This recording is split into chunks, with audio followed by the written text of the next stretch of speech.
मित्रांनो, आपण middle class का बरं आहोत, श्रीमंत का बरं नाही आहे, त्याचं कारण आहे की आपण ह्या 4 मिस्टेक्स करतो. श्रीमंत जर बनायचं असेल तर ह्या 4 चुका करून चालणार नाही आहे.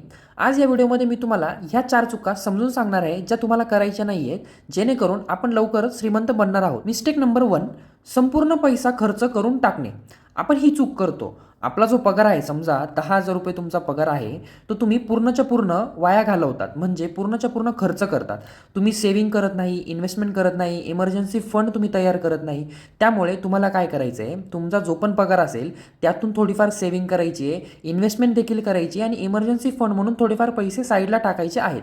तर ही चूक तुम्हाला करायची नाही आहे, संपूर्ण पैसा खर्च करायचा नाही आहे. मिस्टेक नंबर 2, आपण काय करतो, एकाच इन्कम सोर्सवर डिपेंड असतो. म्हणजे जर तुम्ही नोकरीला असाल तर तुम्ही फक्त नोकरीवर अवलंबून असतात. म्हणजे काय, तुमच्याकडे एकच इन्कम सोर्स झाला, बरोबर. म्हणजे जर तुम्ही 20,000 रुपये जर पगार असेल तुमचा, म्हणजे 20,000 रुपये तुम्ही कमवत असाल, तर तुम्ही महिन्याला फक्त 20,000 रुपये कमवाल. त्याच्या व्यतिरिक्त तुमचा दुसरा कोणताच इन्कम सोर्स असणार नाहीये. तर ही एक सगळ्यात मोठी चुकी आहे. त्यामुळे आपण श्रीमंत बनत नाहीये. तर तुम्हाला काय करायचंय, तुमचे इन्कम सोर्स वाढवायचे. आणि ह्या चुकीमुळे फायनान्शियल रिस्क सुद्धा जास्त असते. साईड हसल नसतो आणि एका नोकरीवर अवलंबून राहिल्यामुळे आपल्याला श्रीमंत बनता येत नाही. त्यामुळे तुम्हाला तुमचे इन्कम सोर्स वाढवायचे आहेत. ही चूक करू नका. मिस्टेक नंबर 3 कोणती आहे, लोन घेऊन लक्झरी वस्तू विकत घेणं. बहुतांश लोक काय करतात, त्यांचा पगार 20,000 रुपये आहे आणि हफ्ता आहे त्यांचा 12,000 रुपये. ओके, म्हणजे काय करता, जवळपास 50 ते 60% त्यांच्या पगाराचा हिस्सा EMI मध्ये भरतात, फक्त कोणत्या गोष्टींसाठी, लक्झरी वस्तूंसाठी. तर ही चूक तुम्हाला करायची नाही आहे. EMIचा अतिबोजा करून घेऊ नका आणि बँकेला जास्त इंटरेस्ट देऊ नका.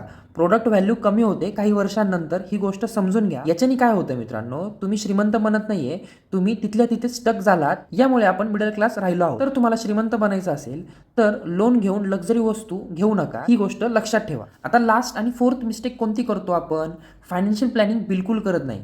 ही गोष्ट खूप इम्पॉर्टंट असते, सगळ्यांना ही जमत नाही. तुम्हाला काय करायचंय, तुमची जी पण सॅलरी असेल त्याचं बजेट योग्य करायचंय. बहुतेक लोक काय करतात, काहीच गोल नसतात, वेल्थ तयार करण्याकडे त्यांचं लक्ष नसतं. तर तुम्हाला ही चूक करायची नाहीये. तुमचा जो पण पगार असेल त्याची फायनान्शियल प्लॅनिंग तुम्हाला चांगली करायची आहे. मित्रांनो, तुम्हाला आता ह्या 4 चुका समजल्या आहेत. ह्या 4 चुका तुम्ही करू नका, जेणेकरून आपण लवकरच श्रीमंत बनणार आहोत आणि त्या वाटचालीला लागणार आहोत. तर फायनान्शियल प्लॅनिंग बद्दल तुम्हाला डीपमध्ये व्हिडिओ हवी असेल तर वरती आय बटनवर क्लिक करा, तुम्हाला दिसेल. मी फायनान्शियल प्लॅनिंग बद्दल संपूर्ण माहिती त्या व्हिडिओमध्ये दिलेली आहे, जाऊन लगेच चेक करा. व्हिडिओ आवडली असेल तर लाईक करा आणि तुम्हाला पुढची व्हिडिओ कोणत्या विषयावर हवी आहे कमेंट करायला विसरू नका. आणि हा चॅनलला सबस्क्राईब करा, कारण की एक चॅनलला सबस्क्राईब केल्याने मला तेवढंच मोटिवेशन भेटतं.